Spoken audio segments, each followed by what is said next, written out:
Moin Moin, hallo und herzlich willkommen zu einem neuen Video hier auf meinem Kanal. Heute gibt es hier eine Runde Shakes and Fidget. Ja, seid ihr auch solche alten Rekordjäger wie ich? Nein? Perfekt. Dann habe ich hier genau die richtige Liste für euch am Start, ja.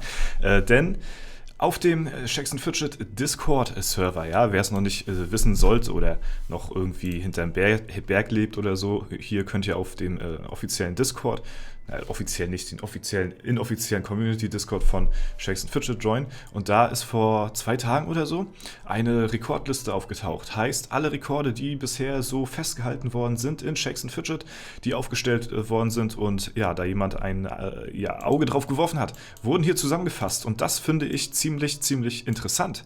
Denn, ja, denn es ist, ich hatte mich öfter schon gefragt, was so die Rekorde sind für wer erreicht so und so schnell welches Level und so und in wie vielen Tagen, und das fand ich immer sehr krass zu wissen. Jetzt hat man es auf jeden Fall auf einer Liste und das ist ziemlich cool und das wollte ich euch auf jeden Fall mal zeigen und so ein bisschen mal zumindest auch durchgehen, wer hier welchen Rekord schon bezwungen hat.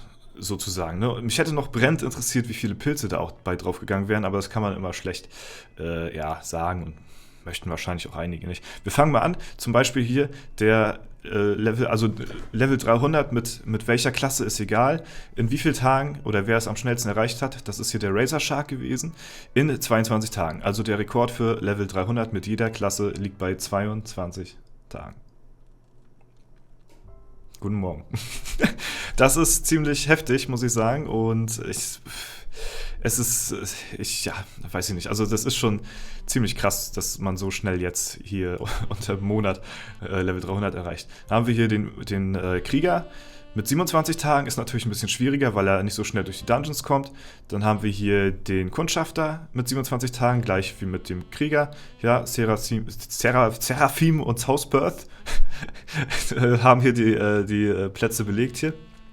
Und dann haben wir den Magier, das ist hier der Garbok, ja, mit 29 Tagen. Und dann kommt der Assassine hier mit Level 300 in 35 Tagen, das ist der Klausi hier. Ja, und der Battle Mage, der gute alte Battle Mage, die alte Dungeon-Granate, ja, die ist hier mit 41 Tagen denn auf dem letzten Platz von Wilhelm Tell. Ja, dann haben wir hier den Berserker, ja, das ist mit 22 Tagen, das ist auch der Rekord mit jeder Klasse, also Berserker ist natürlich der stärkste und 31 Tage mit den Dämonengejagten von Azuria. Ja, der Druide hat 35 Tage hier von Jack Daniels belegt und das war es dann auch schon mit den Rekorden für Stufe 300. Jetzt kommen wir zu 400, ja, Level 400 und da wissen wir ja noch, da hat Acclamator noch den aktuellen Rekord mit 185 Tagen. Hat er mit dem Berserker, hier unten sehen wir schon, hat er Stufe 400 erreicht in 185 Tagen. Das ist ziemlich krass. Hatte ja auch ein Interview mit Hunrizzle gemacht, da könnt ihr auch mal gerne vorbeischauen. Und hier der Krieger mit 221 Tagen ist hier der Housebirth.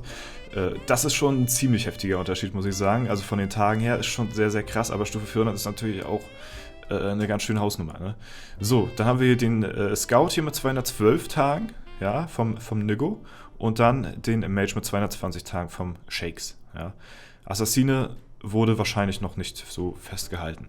So, Battle Mage 252 Tage vom bösen Melone. Hier haben wir den Berserker und der Demon Hunter mit 216 Tagen hier. So, dann, ja, Druide ist noch nicht. Dann haben wir hier Level 500. Fand ich auch sehr interessant. Hat Bad News Run 920 Tage für gebraucht. Wusste ich gar nicht, dass das so festgehalten worden ist. Und Bad News Run auch Level 500 Assassine mittlerweile jetzt auch. Ne, die Assassine ist ja eine bisschen neuere Klasse. Mit 9. Achso, okay, das ist dann die Klasse, die festgehalten worden ist. Okay, ich wollte meinen, er wurde mit seinen Kriegern irgendwie. Nee, aber dann wurde auf seinen Assassinen geguckt hier. Alles klar. So, dann gucken wir mal ein bisschen weiter. Wir haben hier zum Beispiel die Ritterhalle in der Festung. Ja, wer da wie schnell das ausgebaut hat.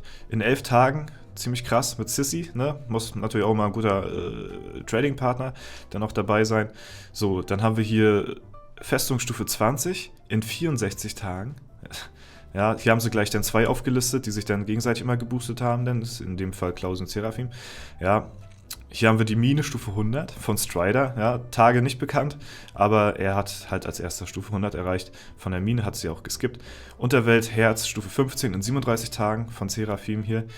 Und Dämonenportal besiegt in 211 Tagen, ja, von der Gilde Crit Happens.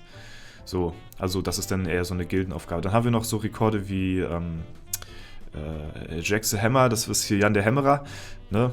In wie vielen Tagen das besiegt worden ist hier, mit welcher Klasse und so weiter. Und ja, hier unten weiter haben wir auch den Wirbelwindsturm. Und hier wurde auch drauf geachtet anscheinend von Nixon hier mit 518 Tage. Ja, 641 hier mit dem Battle Mage, Yamis, glaube ich auch Seraphim. Und ja, Raid Stufe 50 ist dann auch wieder eine Gildenaufgabe natürlich in 36 Tagen.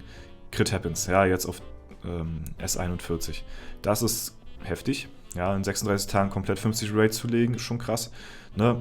Und hier noch ein Rekord von Strider, der hier in wie vielen Tagen er internationalen Rang 1 belegt hat. Das waren 2313 Tagen. Ja, so lange spielt er schon und ja, dann wurde darauf geachtet, wann er das erste Mal Stufe oder Rang 1 belegt hat in der internationalen Ehrenhalle. Ne? Oder er hat wahrscheinlich selbst drauf geachtet. Ja, ziemlich interessante Angelegenheit. Ich bin gespannt. Die Liste wird natürlich jetzt auch noch ein bisschen weitergeführt, die nächsten paar Tage. Und wenn da irgendwelche neuen Rekorde auftauchen sollten, wie Rettungsschwimmer, dann werden die da natürlich dann auch sofort mit eingetragen, gehe ich mal von aus. Deswegen wird die wahrscheinlich immer aktualisiert werden. So, den brauche ich eigentlich nicht, den Stein hier. Ich achte eigentlich jetzt nicht mehr so auf Damage Equipment großartig. Würde mich zwar noch natürlich im YouTuber Dungeon noch weiterbringen, weil da ist natürlich Damage alles. Aber da möchte ich ungern nochmal extra ein Damage Equipment für blättern. Da versuche ich das weiterhin mit den Free Tries. Ich wurde schon darauf angesprochen, ja, mach dir doch ein Damage Equipment, habe ich doch schon alles gehabt. Ja, sollte auch nicht sein. Jetzt habe ich wieder zurück auf 3 Attributswaffen, weil die overall einfach besser sind. Und wenn es jetzt nicht klappt, ja, dann muss ich mich halt noch ein bisschen gedulden, so, ne? Ihr seht, es ist eigentlich nur eine Frage der Zeit, die schon längst überflüssig ist, ne? Und deswegen, ja, kann ich es immer noch nicht nachvollziehen. Interessant hier mal zu sehen, das sind so die neuen Runen, die ich jetzt bekomme hier, ne? Da geht natürlich auch noch ein bisschen mehr. Und ich hatte aber einfach hier nur so ein Epic mal im Shop gefunden gehabt und bin gespannt, ob ich noch ein paar epische Gegenstände am Wochenende finden werde. Zufällig natürlich, blättern werde ich nicht danach. Einfach nur zwecks des Waffenschadens würde mich interessieren, wie viel da noch möglich ist und was ich da für Runen bekomme, weil ich würde dann ganz gerne mal ein kleines Upgrade machen wollen. Wie habe ich ja auch schon erwähnt, auf meinen Begleitern und auf mir vom Waffenschaden her, da ist deutlich mehr rauszuholen und da sollten dann auch die YouTuber-Gegner auch spielend einfach zu besiegen sein. Ne, da gehe ich mal wirklich stark von aus. So, ich habe aber wirklich wenig Interesse jetzt am Epic-Event wirklich viel zu blättern, weil ich in letzter Zeit so viel Pilz ausgegeben habe für jeden möglichen Schrott, seien es Dungeon-Kämpfe oder Legendary Dungeon. Und ich meine, gut, das hat sich wenigstens noch gelohnt, weil die Epics noch die Legendaries noch lange halten. Ne? Und dann hier für die Sanduhren. Ne? Also ich habe ziemlich viel ausgegeben in letzter Zeit und wollte das eigentlich mal wieder ein bisschen regulieren. Ne? Und das wollte ich dann auch nicht schleifen lassen. Ne? Deswegen wollte ich mich da ein bisschen zusammenreißen. Ihr wisst, ich kann mich zusammenreißen, kann aber auch ein paar Pilze ausgeben. Zwar nie so Powerpilz-mäßig, aber stetig und ständig gebe ich dann doch hier und da mal ein bisschen was aus, was meiner Börse auch jetzt nicht unbedingt einen Gefallen tut. Ne? Wollte ich euch nur mal so erwähnen. Gut, hier drehen wir nochmal am Rücksglat, Alter, was? WTF? Er war ja komplett lost hier. Am Glücksrad. Aber mal die Buchstaben vertauschen, man kennt's. Ja, und dann sind wir hier auch schon bald fertig. Ich habe heute noch gar nichts gemacht. Ich muss gleich meine ganze Alu wieder komplett durchzocken. Das ist wieder Stressklicken hier wieder. Ja, das ist echt belastend. Aber was willst du machen, ne? Gut, hier erstmal auch soweit alles annehmen, dass erstmal alles läuft hier. Den Dungeon-Kampf nicht treffen. Und dann verlieren und ja, so sieht das aus. Gut, ich beende das Video. Ich hoffe, es hat euch gefallen. Ja, ich wollte euch auf jeden Fall mal die Liste zeigen, wie so die Rekorde momentan aussehen, die da draußen aufgestellt worden sind und dann soll es auch soweit von mir gewesen sein. Ich wünsche euch noch einen super schönen Tag. Falls euch das Video gefallen hat, lasst gerne eine Bewertung und einen Kommentar dazu da. Ansonsten wünsche ich euch noch einen super schönen Tag. Habe ich eben schon gesagt. Vielen Dank fürs Zuschauen. Haut rein und bis zum nächsten Mal.